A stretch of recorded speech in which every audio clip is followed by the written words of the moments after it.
బీహార్లోని సమస్తపూర్ జిల్లాలో ఓ అరుదైన ఆశ్చర్యకరమైన ఘటన చోటు చేసుకుంది. డిగ్రీ పరీక్షలు రాస్తున్న ఓ గర్భిణికి కేంద్రంలోనే నొప్పులు రావడంతో అక్కడి సిబ్బంది సాయంతో ఆమె 12 బిడ్డకు జన్మనిచ్చింది. బెగుసరాయ్ జిల్లా మల్పూర్ గ్రామానికి చెందిన రవిత కుమారి భరద్వాజ్ కాలేజ్ లో BA చదువుతుంది.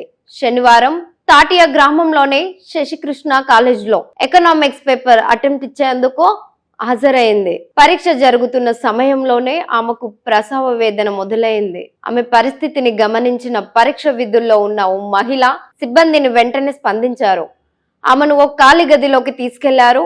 కాలేజీ యాజమాన్యం అంబులెన్స్ కు సమాచారం అందించినప్పటికీ అది వచ్చేలోపే మహిళ సిబ్బంది రవితకు ప్రసవం చేశారు. పరీక్ష గదిలోనే శిశువుడు ఏడుపు వినిపించడంతో తోటి విద్యార్థులు స్టాఫ్ ఒక్కసారిగా షాక్ అయ్యారు. అనంతరం అక్కడికి చేరుకున్న అంబులెన్స్ లో తల్లి బిడ్డలను సమీపంలోనే ఆసుపత్రికి తరలించారు. ప్రస్తుతం వారిద్దరూ ఆరోగ్యంగా నిలకడగా ఉన్నట్లు వైద్యులు చెప్పారు. నిండు గర్భిణి అయినప్పటికీ చదువుపైన మక్కువతో పరీక్షలను హాజరైన రవిత కుమార్ని ఎంతో మెచ్చుకున్నారో చూసిన వారంతా. పెళ్ళైనా సరే ఆపకుండా పరీక్షలకు సిద్ధమయ్యారని విశేషం.